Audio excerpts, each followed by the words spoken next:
right. So thank you all for logging on to this event. I believe this is the third annual SitReps Steerco's MBA Admissions event.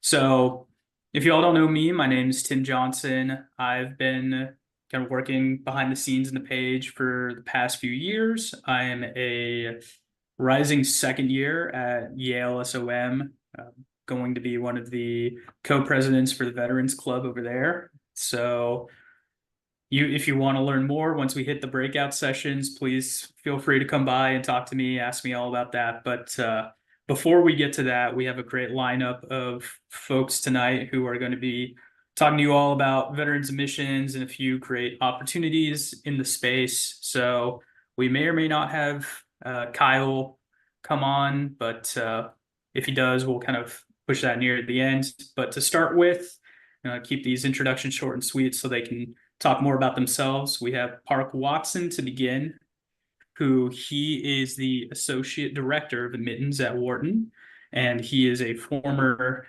adcom member at Johns Hopkins and Duke Fuqua School of Business. So without further ado, we'll get things started with Park.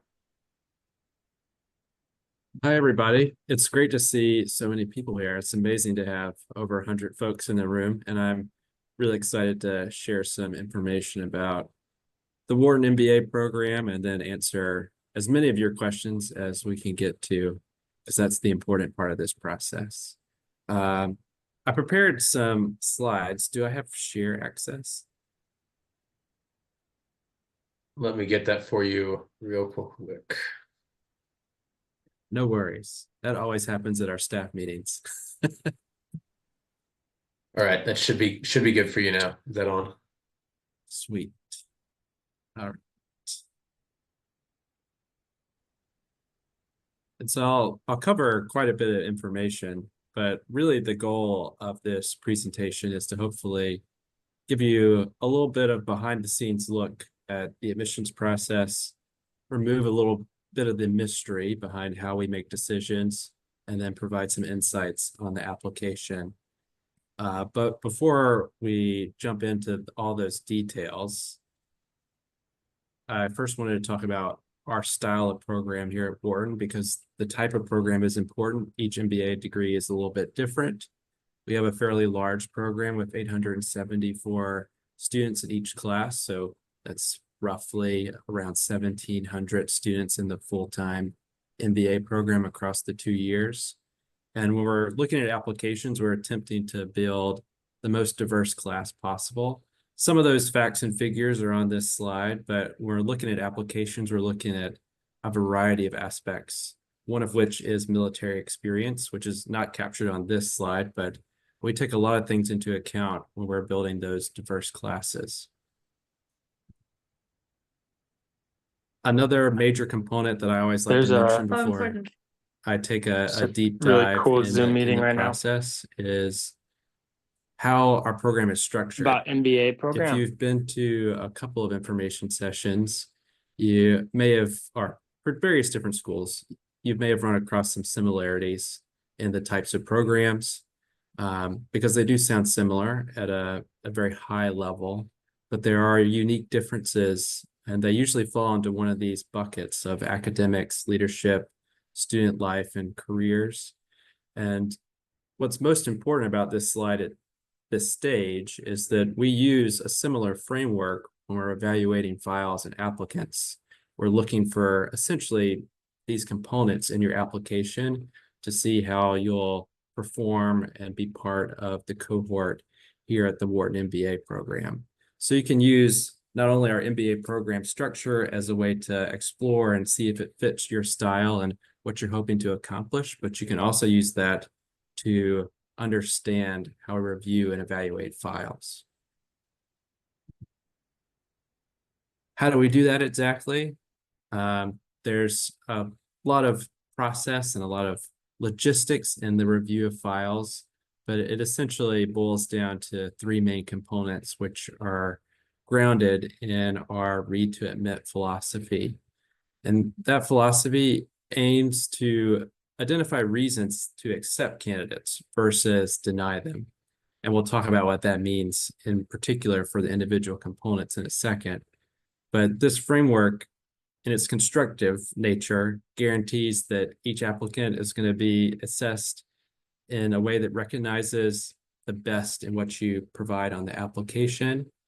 And it's going to be a comprehensive evaluation. We're going to consider all the aspects that you provide us and accomplishments that you're able to list, rather than fixating on any particular weakness or element that you might consider weak on your profile. We really do look for reasons to admit versus reasons to deny applicants in the process, and it drives our philosophy in the admissions office. We'll talk about application deadlines as well at the end of the session. I had a note about that here as well, but we have a whole slide dedicated to that. The real important part is, how do we evaluate files? And as part of the admissions committee, I have a unique insight into that process, and I'm going to give you as much as I can about what we do, so that you can better understand our evaluation. And it all starts with your application. You submit your application, it gets 2 independent reviews. So it's read by someone like me as well as someone else, and we don't look at each other's notes. And then those notes are captured, and then they proceed to an admissions committee. And during that committee, we're discussing all applications. So everyone is on the table. We're evaluating files. We're looking at all the information you provided us and the notes that our independent reviewers provided. And from that information, we then select people to interview. And at this stage, if you're invited to interview, you move on in the process. And if you're not invited, then that is the end of your journey at this stage of the application cycle. But you can always reapply in the next cycle if you would like.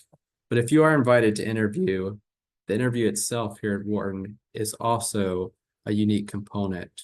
We have a team-based discussion interview, and so it's a collaborative team-based discussion where a group of students are brought together in a virtual space. They all happen over Zoom, and you're provided with a prompt, and you're asked to produce a recommendation based on that prompt, and working with your 5 or 6 other group members. You determine what that recommendation will be in real time. And then after that group exercise, then you'll have a one-on-one interview with either an admissions committee member or an admissions fellow who's a current second-year student.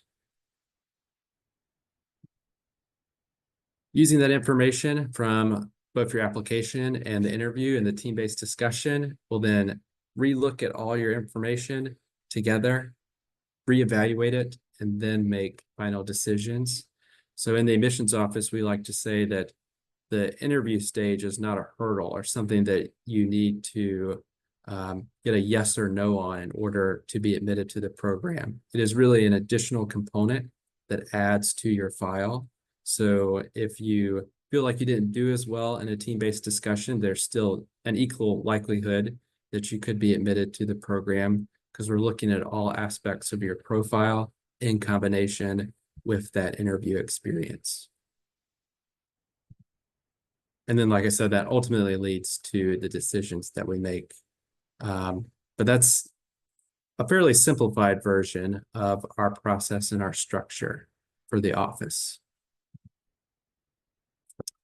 For specifics, when we're looking at your file, and you could probably guess a lot of these components, we're looking at how you perform in the classroom and what you contribute to the classroom. And those could both be academic accomplishments, but they also might be your career background. And that's where your military experience will come into play, because that is very unique in the Wharton MBA environment. And it adds a different perspective on leadership and collaboration, global politics. There's a lot of different information that you can provide to both the classroom and the community that is not going to be found in a regular business school applicant's profile that has been working in banking or in consulting and applying to the program. So there's some unique aspects that you bring to the program as well. The community piece is what I was just talking about, where you're adding value to the cohort. And then the career aspects are really your experience in the military, any other professional experiences, personal experiences that you feel would add value, anything that you can fit on the resume or extracurricular activity sections could fall within this bucket. The resume itself, there's actually a two-stage process for that in our application for U.S. veterans. So as part of submitting your application and your resume, we'll partner with the Vets Club, which is an amazing help to us in the application review process, because they'll take a look at just your resume, your one-pager, and they'll provide essentially a translation of your military experience to the admissions committee member, because as a civilian, I don't know all the jargon or all your accomplishments or awards or different things you may have done in your role in the military that may not look familiar to me as someone who looks at a lot of investment banking or consulting resumes. So the Vets Club helps translate that. They'll speak to what you accomplished. They'll also talk about how that would translate to the ward and academic environment, and all that's provided to the admissions committee. And the Vets Club does a really great job of that. They attempt to always make sure the evaluations are done by someone in your branch of service, and then ideally someone in an associated or related role or job that you had in the military.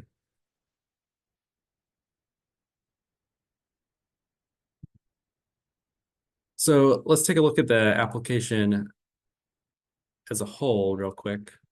The first part, this first column, very straightforward. You will all ace this section. It's your basic personal information. It's what you provide on almost any application. So that's something that you can breeze through in terms of selecting your program and your personal information. Where the real content comes into play and where you can start to connect it to the type of program that we offer here at Wharton is in the following sections, like extracurricular activities, which can be a difficult one because that kind of feels very high schoolish or even college level type of verbiage for extracurricular, but it's meant to capture any accomplishments or involvement that may not be present or may not fit on your resume or some other section of the application. So we've seen people talk about awards that they've received and the work that they've done to achieve that award in extracurricular. We've also seen people talk about volunteer work, but it could be even personal projects of your own, like real estate investment. I've seen that on an application. I've also seen someone talking about starting a home flipping business, and they weren't able to fit it on their resume, so they attached it as an extracurricular activity. So you can use that space to maximize other components of the application. You're limited to 10 items, but there's no expectation that you only list 10 or you list all 10. It's more about the quality of what you're providing and less about the amount of activities on the list. We spoke about work experience, but it's captured on your resume, and it's captured through the basic information you'll provide on the application about your roles, like salary and those types of details. But the resume is really where you can speak to your experience and really go into detail for your bullet points. And we'll take a look at that in just a second. Academic information, very straightforward. It's your transcripts. We'll take a look at your college courses. We're looking closely at quantitative courses, but overall, it's the entire transcript, looking at your progression of grades. We realize that's one snapshot in time, so that's also taken in context with your accomplishments outside of your academics and work experience. So people can balance that in their profile if you have a lower GPA. There's no expectation that you have a certificate program or any specific courses. We don't have any prerequisites. So you can be from any major and still be qualified for the Wharton MBA program. And we don't expect things like MBA math either. It's really just a section where you can provide your college transcripts. The recommendations should be from two people who know you well. I think that's very straightforward too. Pick people who can speak to what you've accomplished and what they've seen you accomplish, whether that's through collaboration or small teams or at work or in your job. So pick people who know you well versus people with a fancy title or someone that has only seen you or worked with you once or twice. You should really be picking people that can speak to an overall view of how you would operate in the classroom at Wharton and what you would bring to the environment, and based on what they've seen you achieve. Essays, we'll talk about that in a minute, so I'm going to skip that because another important piece that has a little bit of mystery sometimes in MBA applications is testing and standardized test. At Wharton, it's required. So you either have to provide a GRE or GMAT test score. There's no preference for one over the other.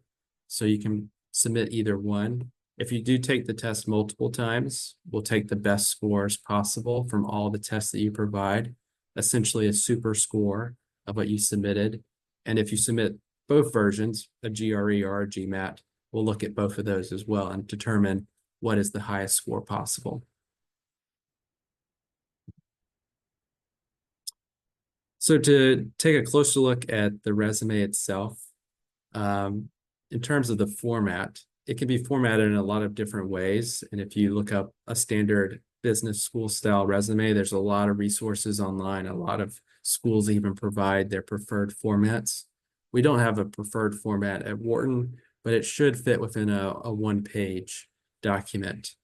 And it can be structured and listed in all different ways, but it should be consistent, and you should be finding ways to incorporate as much relevant information to the process as possible. What does that relevant information actually look like? A lot of that's captured in bullet points, showing progression of responsibilities, thinking about significant projects that you worked on, and then quantifying those impacts.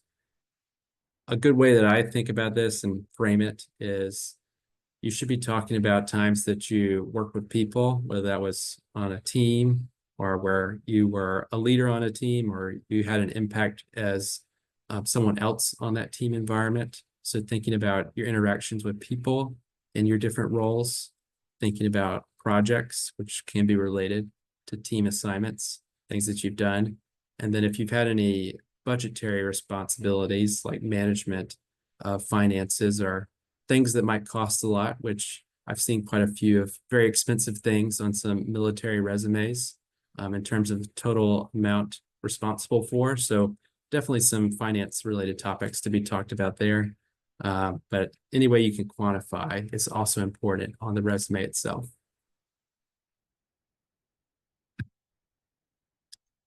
I also want to touch briefly on the application and the essays. So the essays are the same as previous years. The first one focusing on how you plan to use the program to achieve your goals. That should focus on a story-based response. Essentially, it's a story arc where you talk about the setup, what you're doing, what you've learned. Maybe there was a pivotal moment or moment where you realized an MBA could help you achieve or would be the next steps in what you want to do. And so you can talk about that change and then determine what your future goals are. They don't have to be overly specific or concrete, but they do need to be thought out and connected back into that story arc. So think about it as a story of your progression to submitting this application and make connections to how Wharton specifically could help you achieve that through specific academic courses, different ways to be involved on campus, opportunities that you read about on the website. There's just a ton of different ways that you can make connections specifically to Wharton, but always be linking it back to reasons why and your professional goals. The second essay is more about your personal experiences and what you can bring to the Wharton MBA program. So think about what you've accomplished, maybe unique personal experiences that you've had or life experiences might be related to your time in the military and how those would add or be a meaningful contribution to the MBA cohort that you'll become part of. That could be joining several different clubs. That's obviously a popular topic for people when they're writing this essay, but try to go a level deeper in terms of what your involvement on that club will do. Will it expand an initiative? Will you start something new? Is there an area that you're passionate about that's missing completely from the Wharton program? Because we are a very student-led degree, there's a lot of opportunity for you to create new things. And so this can be your opportunity to speak about some possibilities there. So you can make those connections and see what you're most passionate about and where that might overlap with the Wharton experience. I've breezed through a lot of the application here because I want to get to your questions, but there is application tips webinars that happen throughout the summer where they go into detail on each one of these sections. So they'll happen up to the round 1 deadline. And so those are online right now on our events page. And I highly recommend checking those out because there'll be an opportunity to take a deep dive into the application. But if you are thinking about applying this application cycle, our rounds are available online now. So the first one is September the 4th. The second is January the 3rd. Those are the 2 preferred rounds. We highly encourage people to apply in either round 1 or round 2. Round 3 is naturally a more competitive round because there's just not a lot of space available at that point in the course. So if possible, try to apply in round 1 or round 2. And then the deferred admissions program is for people who are currently in college who either went directly to a master's degree or who are about to graduate. So probably not relevant in this space. But there's a lot of ways to connect with the admissions office. Certainly, you can always send us an email. I'll post my email address in the chat as well if you want to follow up. But I also highly recommend connecting with the Vets Club. I can't say that enough. They're an amazing group. I work closely with them. They have an amazing website where you can fill out a form to get connected, to ask questions about the admissions process. So the Wharton's Vets Club is the place to go to for the student experience, to understand that process and to get their advice as well. So definitely check them out beyond just the admissions office information here.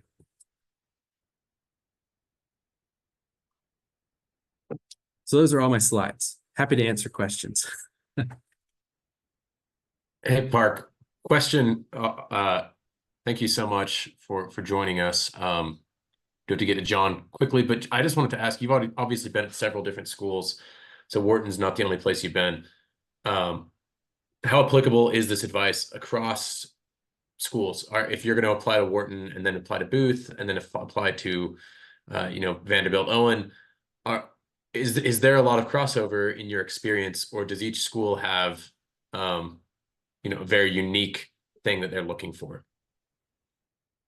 There is some crossover in like what we're looking for at a very high level, because MBA programs are looking for quantitative backgrounds. They want to make sure you're going to be successful in the classroom, and a lot of courses are similar in that way. But there are minute differences in what each program values, and that's where tailoring your essays comes into play. Because while the overall program may look very similar, the differences in the opportunities and what's available to you is very different between programs.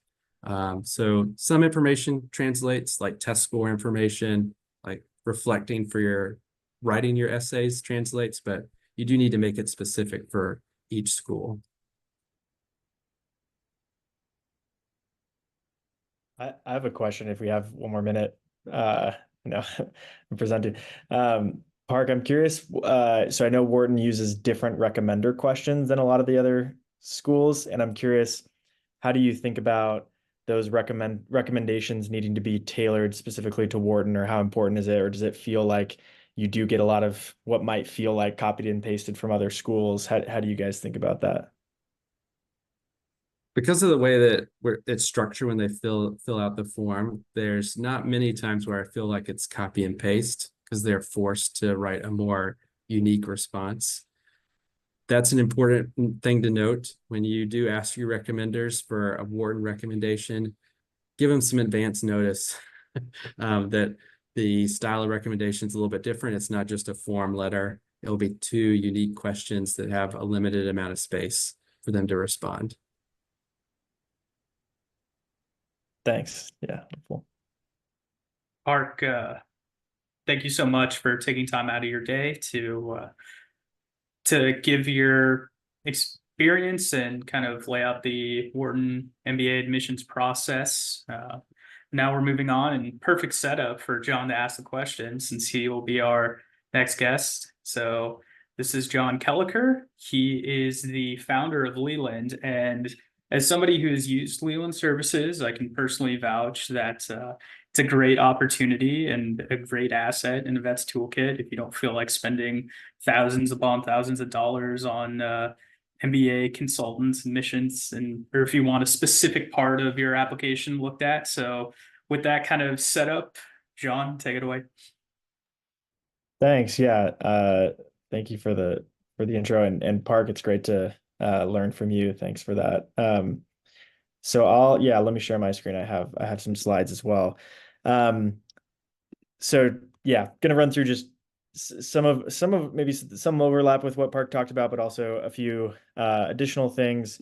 We'll try to give kind of a perspective as a third party, and share a little bit about my story. So my background is not in the military, but deep respect for everything that you are doing and appreciate your service. I attended Stanford for my MBA, applied to Harvard and Stanford, got into both, and then since have helped thousands of folks apply to MBA programs, both through my own work and then also through building Leland.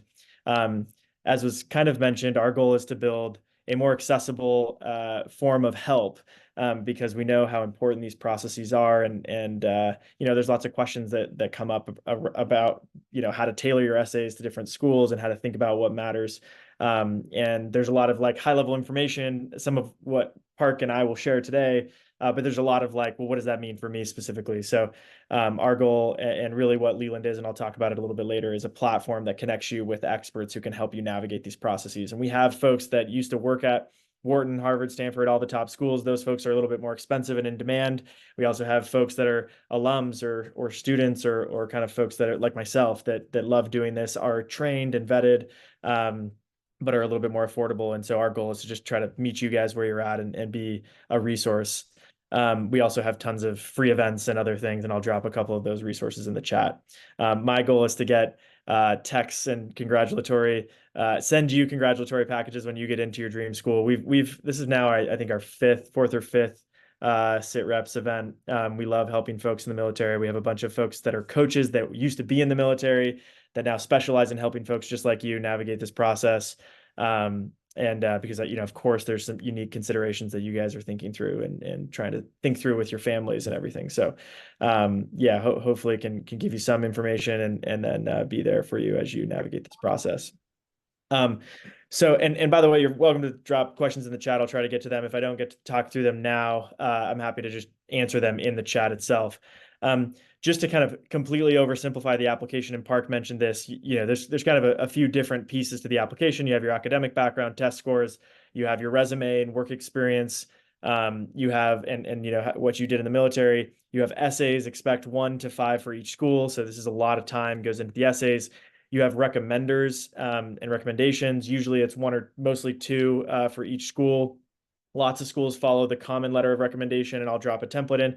Some schools like Wharton and Kellogg will add or change some of the questions because they care about specific things, which makes sense. And then, of course, the last piece is kind of the extracurriculars you've been involved in, the awards and honors, and all the other like work experience things that you fill out. Timeline looks different for everyone. Some people will expedite this and crunch it into 2 months, which I don't recommend. Some people will spend years preparing, taking the test multiple times, trying to prepare and think through the application process. If I can convey anything, it's start early. If you're applying this year, get going tonight if you haven't started. Usually what this looks like is sort of 6 to 12 months. You're taking the GMAT or the GRE. You can take either test. Schools, especially the top 10 programs, have come out multiple times and said they do not care which one you take. Take the test that you're going to do the best on. In our experience, we often see American test takers do better on the GRE on average, but there are lots of you that may be really quantitative in your training, or maybe have a math or stats or other engineering background that may lend itself to being a good fit for the GMAT. So totally up to you. Take a practice test for both and see where you're at. There's also a lot of thought that goes into kind of who you're going to select for your recommenders. And each school has specific things that they care about. Often one of those is a direct supervisor that has seen your work, seen the type of leader you are. And then, the other one can be another direct supervisor or someone else that has kind of insight into you as a leader and as an employee, or as an operator. Often how you navigate that recommender process, and we'll get into this a little bit, is super important. Do not just go up to your recommender and ask them to write a recommendation for you. I think one approach that we often recommend is, when you're thinking about which recommender to use, have a few conversations and mention to them that you're thinking about applying to school. And the way that I usually like to frame it is, ask them if they might be open to writing a recommendation for you. That question opens up the door for them to say, are you sure I'm the right person? Maybe, I'm happy to do it, but are you sure? To which you will respond, yeah, let me get back to you. And you will not ask that person. You will find someone else. And then if they say, yeah, I'd be happy to, you can say, great. What I'm going to do is I'm going to prepare a little document that will tell you the deadlines, will tell you some, remind you of some of the experiences we've had together and some of the things that I'd like you to think about highlighting. You, of course, don't want to write the recommendation for them, but giving them some ideas and some kind of jogging their memory on specific examples or traits that you want to highlight as a leader and as a contributor, can make sure that they do a standout job on that recommendation. And so definitely recommend doing that. I'll actually drop a recommender template in the chat right after this. So if you stick around, I'll pull that up and send it over. So then you start to get into kind of the meat of things, which is, finalizing who your recommenders are going to be, finalizing the schools you want to apply to. Obviously for you, reaching out to vets clubs and kind of building relationships with students and getting a feel for which school would be the best fit. Your resume is super important. I actually dropped an article that has a template and some other resume examples in the chat. So you're welcome to check that out.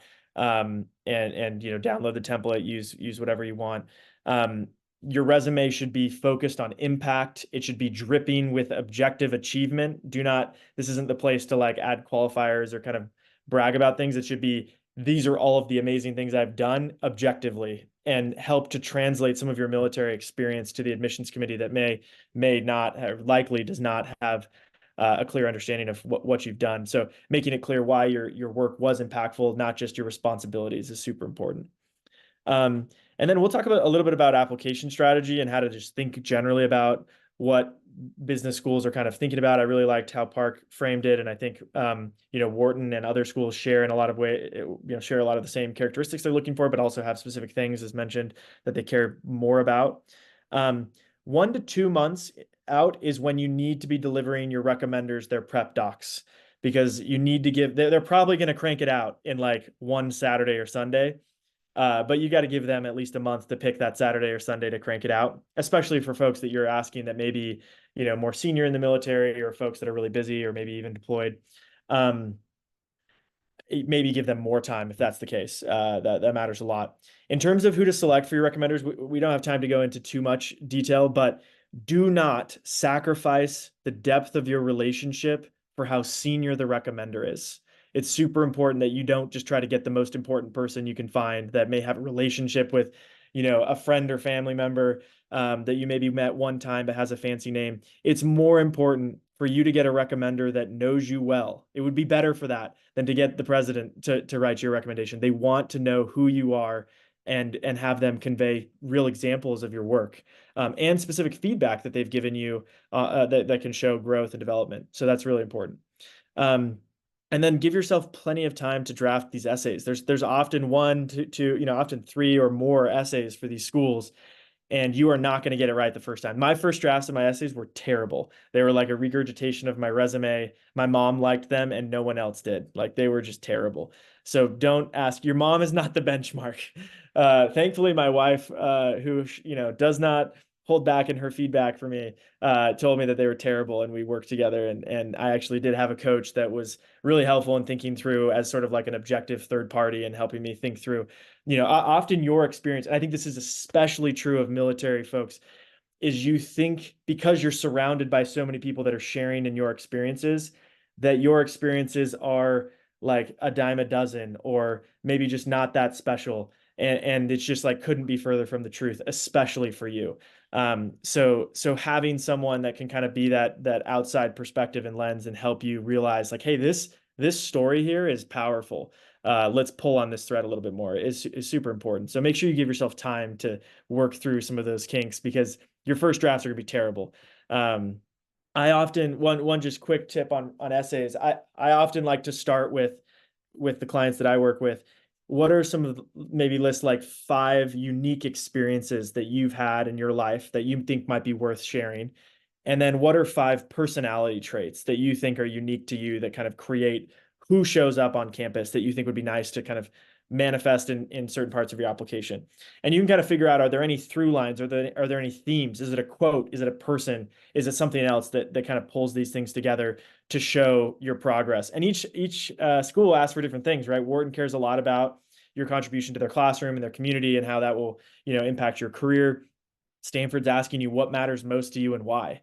So it's a very different type of essay. You'll often see kind of personal statement types of essays. You'll see why the school types of essays, and then you'll see all sorts of other types, whether it's a value that the school cares about, or it's just like, why do you want to come to our school? And I think Wharton and many other schools, for good reason, they don't just want you to copy and paste from other schools. They want to know specifically, why do you care about coming to their program? Because their program offers a unique value prop and they want people that want to be there. So really tying that together is super important. And then I usually save the last month for like all the other small stuff, but you can think about it now. And I would say if you're applying this year, go open the application and go through it all. You may be a little overwhelmed. There's a lot, but like, you're going to need to fill out awards and honors, which, by the way, many of you, I would say the military probably gives out more awards and honors than the average, like, Excel monkey that works at an investment bank. But many of you don't have like trophies or medals or other types of formalized awards, but there are lots of accomplishments or achievements that you can highlight in that section. And then thinking through some of the other activities and interests, and how does that connect to the broader narrative, and we'll talk a little bit about this, but kind of who you are and why that should matter to them. Also, I know there's a lot of questions coming through in the chat, so I will try to get to that as much as I can. And then, I wouldn't touch interview prep until you submit. Mostly because, if anything, these interviews are about you. So they tend to be, they're not easy to prep for, but they are, you're not learning a new skill. Wharton is a unique interview, as was mentioned. Park mentioned that it's a team-based discussion, which is unique. We do a ton of, at any given cycle, we do like 15 mock TBDs with a bunch of clients that have interviews at Wharton. So we'll organize those and make it so you can get some formal prep from someone.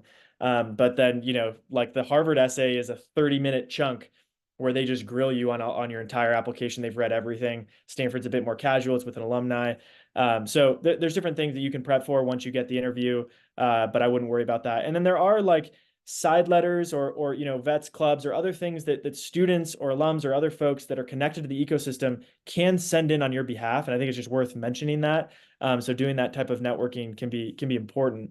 For example, Chicago Booth actually has a Shape the Class form where they solicit alums and students to submit kind of an additional recommendation for someone that's applying. So having kind of your Rolodex of folks that you've built relationships with, and the military is such a tight-knit group that you can do some of that proactive networking beforehand. Okay. Yeah. If there's any questions, feel free to drop them in the chat. We'll try to get through. I know we don't have a ton more time. It's super important to communicate to you the bar here. The most competitive MBA programs in the world, which are the ones that you are most likely targeting, are looking for a bunch of things. But, at the core, they're looking for smart, capable leaders who are not only passionate about important problems in the world, but they're also ambitious and talented enough to solve them. And so this is where you really need to up-level your thinking around what are your career goals, how is your life going to matter to the world? And so it should matter to the school that you're applying to. And most of us have not thought about this, right? Most of us, you guys have been serving our country, and you know, you probably thought about it more than the average person, but I think it's really important. And that could be a specific industry you're passionate about playing in. It could be you're passionate about empowering small business owners. It doesn't need to be anything too crazy, but I think your job is to communicate to them why it's important and why you are the person to go and solve that. And everything in the application kind of helps to contribute to that. So your application strategy is geared around that, right? It's the process of leveraging your unique experiences, connections, future aspirations to create that standout application that clears the bar and it secures your acceptance. And you have a number of tools at your disposal. And we don't have time to get into most of these. We do tons of free events on, I think it's like one a week at this point, where our coaches will host different topics. So definitely come to Leland and check out all the free events because we'll go deep into different topics. We're doing a boot camp right now on a number of these things, which I think a couple of you are actually in the boot camp. But we have, so, you know, you have your education, your career experience, you have your recommendations, you have your career goals, future aspirations, what kind of problems you want to solve in the world, extracurriculars and leadership. You guys are better than the average leader and probably have more than average leadership experience. That matters a lot. And programs will be really attracted to that. And so make sure that that's called out in your recommendations and in the stories you share. A track record of success in everything you touch, you drive impact, and you're aware of what that impact is, not just that you're doing something, but you're seeing the bigger picture. Who you are, it matters so much to them. They want good people that make a big difference in the world. You are, you know, you obviously have a lot of good things about you for serving the country, but really nailing why it is that you did that and why that matters for your future career goals. The distance you've traveled and trajectory as a person. And then of course, this matters a lot. How do you compare to your peers? They care a lot about that, which is why, you know, as Park mentioned, they're going to the Vets Club to get a feel for this, right? Who is this person? How does their unique experience compare? Did they do you know, an above average standout job here?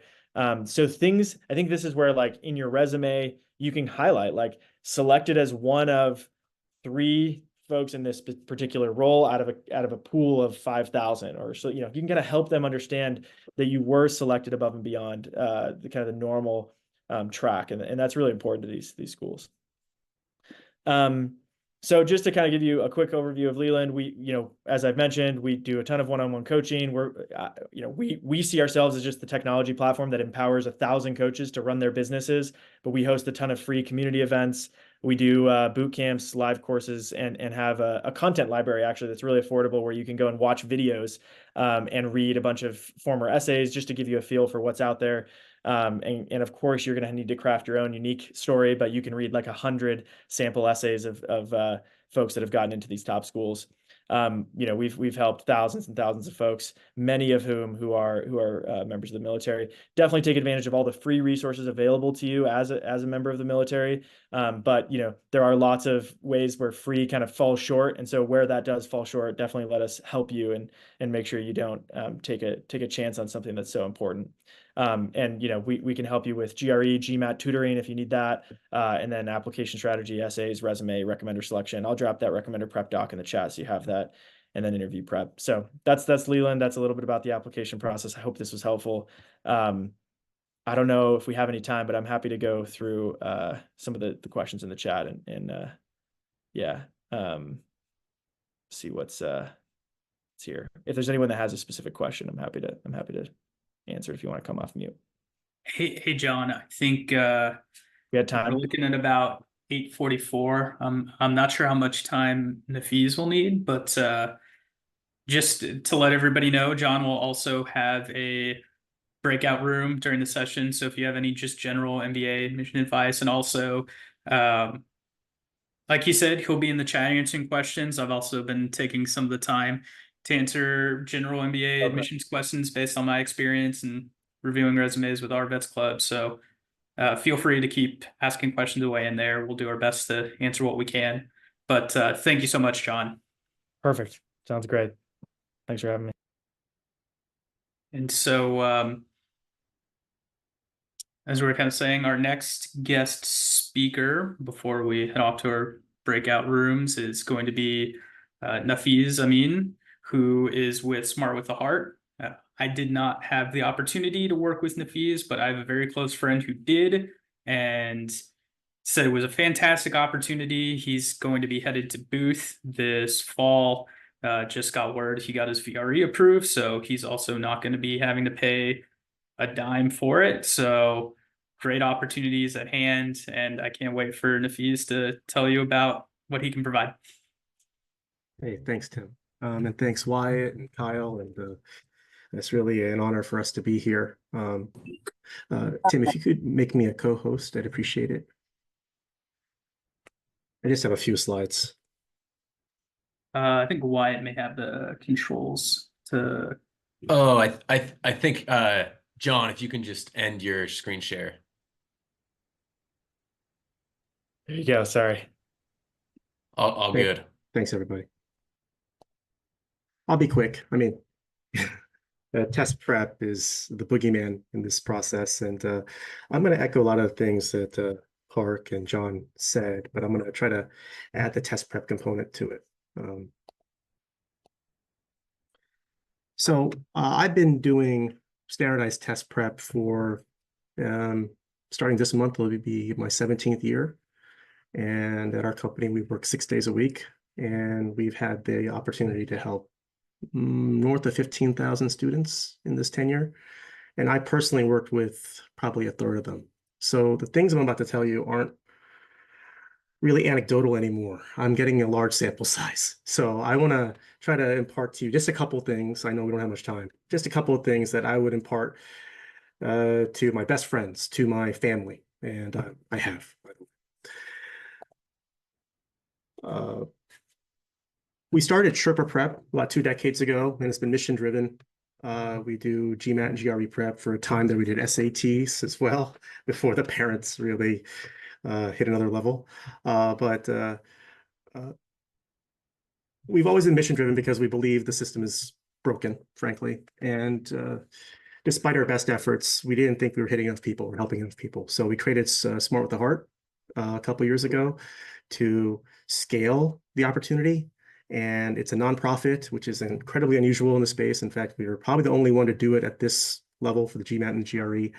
And the nonprofit is run by former students. So it's mostly military folks in there, some people in this room, actually. And we're very proud that it's a bunch of students paying it forward. And I'm just happy to be involved, to be honest. So I just want to make my first point about standardized testing. It's annoying. No one wants to do it. And despite that, schools want it. And you know what? I'm not unbiased here, but I understand why they do. The things that go into an application, jobs, GPAs, extracurriculars, recommendations, interviews, these are all very difficult to assess. They're on some levels homogeneous, on some levels they're heterogeneous, and certainly there's subjectivity. How do you judge a platoon leader versus a McKinsey consultant? How do you judge a 3.8 in poli-sci versus a 3.4 in physics, especially when there are different schools? And how do you judge the fact that that stuff was 10 years ago? What are we getting now? Not what was the kid doing at age 19? There's a lot of subjectivity in the system, and necessarily so. So the standardized test is just one factor to try to help an admissions person sort the laundry. It certainly will not make you, and it won't break you. But there's umpteen validity studies to say that, you know what, if we use it in our system, it kind of helps us figure out what's what. So a lot of this application, I think Park was going there, was about self-awareness. You have to know where you stack up. You have to be self-aware about what your deficiencies are, what your attributes are, what your star qualities are. And a lot of you don't need amazing test scores to get into the very top schools and get scholarships, because you might have other things that are just so spectacular. The standardized test could be a blob, whatever, and it'd be totally fine.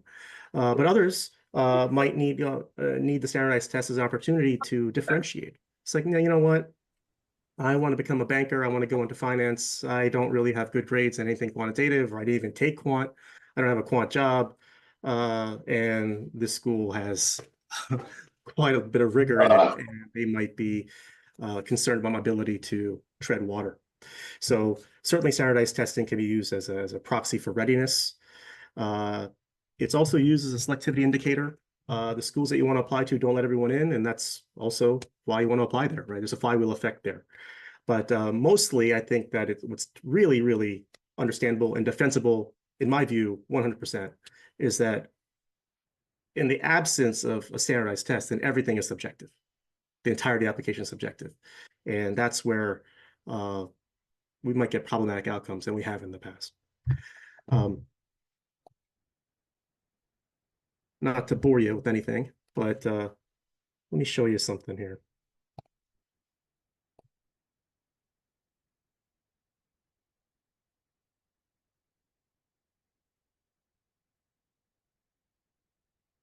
So this is Dartmouth just a couple months ago, reinstates. This is for their undergrad. And they're saying, you know, they used to be test optional. And now they're like, you know what?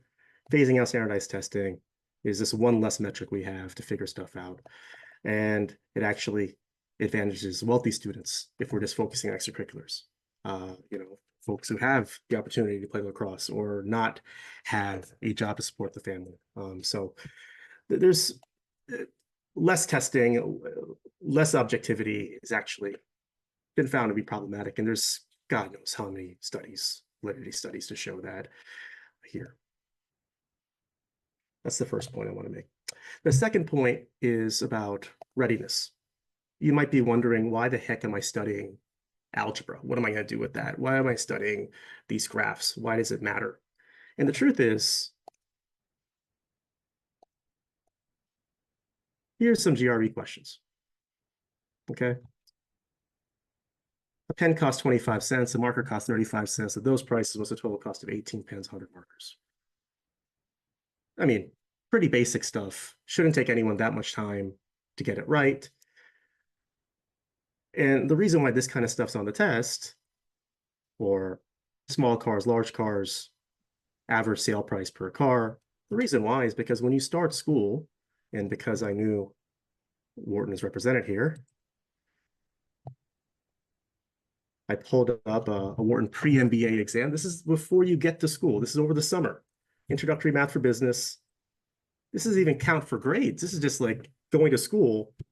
They're going to ask you this kind of stuff, which if you have forgotten or don't really have familiarity with, this is going to be a derivative. This is going to be calculus right off the bat, pre-fall term. Optimal selling price is going to require the first derivative of something that looks like this. So the standardized tests that you will do, be it the GRE or the GMAT, and the tests are much more similar and dissimilar. Honestly, they're about 85% the same. So if you're wondering which one's which, I think John's advice about, hey, take one of each to see how it goes, I think that's right, honestly. Because at this point, when you're starting your preparation, it doesn't really matter. It's the same test at this point. The more nuanced conversation happens when we start figuring out, well, all right, you might like one thing versus another, but which one should you take? Because although the schools have stated no preference as to which exam you take, they're not equally weighed. The GRE is notoriously easier on the quant side than is the GMAT. And the GRE is also harder on the verbal side than is the GMAT. It's not a walk in the park, but they're a little bit easier on the quant, and a little bit harder on the verbal, mostly because of the vocabulary. It's just frankly absurd. But the truth is, the thing that you're probably most worried about if you had an American education is the quant, because US education standards in math are not globally competitive, at least not in the G20 or the OECD 34. We're not. And so what a lot of people do is think about, well, I'll just take the easier quant. Well, the thing is, you have to differentiate yourself against other people. And if there are quant deficiencies in your profile, okay, you can take the GRE. I'm all for that, but you got to do better on it. So my second point I want to impart to you is the GRE and the GMAT are not equally weighed in terms of percentile. This is very rough, but like, and especially with the new GMAT focus, things are a bit in flux. They don't really have a whole lot of samples yet, but you know, a GRE 70 percentile quant is not the same thing as GMAT 70 percentile quant. They're not valued the same way because the GMAT is known to have an extra gear to it. So the question that you should ask yourself as you're deciding GMAT or GRE, and both will work for every school, no question about it. You have to ask yourself, do I need to show an extra gear to remediate quant deficiencies elsewhere? And two,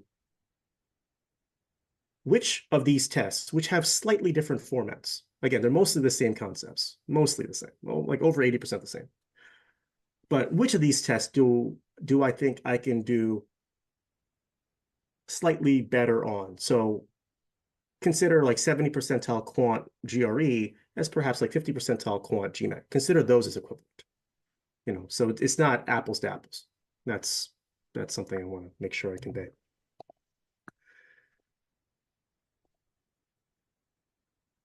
Now, with that said, how should I beat these exams? People always treat it as a warfare, these exams. I'm not sure I'm on board with that, but a lot of people say beat the GMAT or whatever. Okay, fine. Exposure to ideas is number one, okay? The tests are not what you think they are. In my classes, some of you have taken my classes, I know, in the room. Each question is like a glacier. It's 10% exposed to the eye and 90% is beneath the surface. They're not exactly what you think they are. It might look like an algebra question or a geometry question or a rates question or whatever. It might look like that, but the real facet, the real differentiator, and I want you to think about this as differentiation. It's not right versus wrong. It's right and quick versus wrong and slow and stuff in between, right? Getting a question right in 2 minutes is not very good when it could be done in 10 seconds. And so it's exposure to ideas, which is, of course, reclaiming some concepts from, frankly, middle school and high school. There is no trig, there's no calc on these tests. They're very basic level in terms of subject matter, but the subjects are hidden. And so what I encourage all of you to do is not just reclaim concepts, but you need to be open-minded enough to abandon concepts that you think are good, like substitution or stacking equations or many things that you did well in 9th grade. A lot of those methods will not work out to create superlative outcomes on these exams. You need to be open to new methods, and some of these methods, honestly, you have not seen. There's no way you have seen because they're not part of traditional educations. Okay. The second thing is skill building. It's one thing to read a strategy guide, read a book, take down some flashcards, do some problems. That's nice. That's necessary. That's part of learning, but it has very little to do with you actually performing on an exam. Because if you're reading a chapter in a book, it's being spoon-fed to you. Hey, here's 20, 30 practice problems of the same concept with slight variations. By the time you get to the 7th one, it's a lot like the 6th one. It's being spoon-fed, and that's how learning has to work. But the tests themselves, the questions aren't going to tell you what they are. You have to identify on your own, and that's a skill building thing. And so rote memorization and just putting in hours, not going to be good enough. You have to be intentional about the quality of hours you're putting in, okay? Quality is more important than quantity. I'm not telling you quantity is not important. I'm not saying that. Some of you will need hundreds of hours to do this, no question about it, because to create the dispersion you need, you might need to reclaim concepts and learn new ones. Hundreds of hours is not out of the question at all, but it's also the quality. Studying at the end of the day, studying when you're angry, studying when you're hungry, studying as residue of your day, you might as well not study. You have to make this a part-time job. You have to build it in. And I'm not saying you should give all your A hours to this process, but some of your B- hours have to go there because the D hours are actually counterproductive. And there has to be a part of your curriculum, part of your testing preparation that includes application of concepts, which includes randomization and time sets. It's one thing to do questions in a row when everything is pretty much told to you. It's quite another to be forced to beat a clock and have randomization, and the GMAT and the GRE are both adaptive adaptation. Those are different things. So that's about application, and application is not the same thing as exposure or memorization. And the last thing is performance management. Okay. The last time you probably studied was probably a few years ago or many years ago. And the last time you probably studied, you're probably judged on memorization. You know, here's a list of things to learn, make a flashcard, study it, regurgitate, move on with your life. And unfortunately, even a lot of grad school looks like that too. It's study something, regurgitate. We're rarely tested on skill. That's a rare thing. Maybe capstones, maybe special projects, but most of our education, including grad school, college, and certainly primary school, is about regurgitation. These tests that you're embarking on, and why John said start yesterday or start today, you know, you can't start soon enough, I think that's good advice, because these tests aren't about regurgitation. These tests are about application of skills and efficiency, because it's one thing to get it right in a few minutes, another thing to get it right in a few seconds. The difference is skill, right? The difference is efficiency.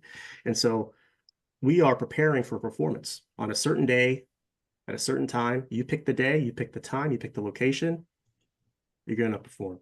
You're not memorizing the scenes in a play. That's how the process starts. You're actually going to have to go out and perform. You have to sing the song, you have to say the lines out loud, and you got to convey emotion. And so psychology is involved, physiology is involved. For the life of me, and my students know this, I don't understand people who don't experiment with the food and the time of day and the endurance factor of a 3-hour exam. They'll sit for an exam at any time of day that's available. I'm like, that's ridiculous. This thing, which is going to be 15, 20, 25% of your application, you're just going to take it any time it's offered? No. You're going to set the time. You're going to do make sure the day before you sleep well, get a massage. You're going to get the right food, and this is all going to be planned out, and we're going to data verify. What is your time of day? What's your test order? You're going to do quant first or verbal first? What's your food like? What are you going to do during the break? Do you have your scratch paper set up? Do you have your guessing strategy? Do you have your psychology ready for when you're going to mess up? Because you are going to mess up. It's an adaptive test. Are you ready to come back? Are you ready to get off the mat? What will you say to yourself when you do that kind of stuff? That third element is probably the least considered. In my experience, having taught 5,000 some students, the least considered out there is like performance management. There's a saying in test prep that 20% of your score is achieved on test day, and I don't let my students just give that up. We take all of it. There is a way to become a good test taker. Being a bad test taker is not destiny. It's just those people just haven't studied how to do it. And so I know that's my time, so I just want to leave you with those things. Hopefully it was helpful.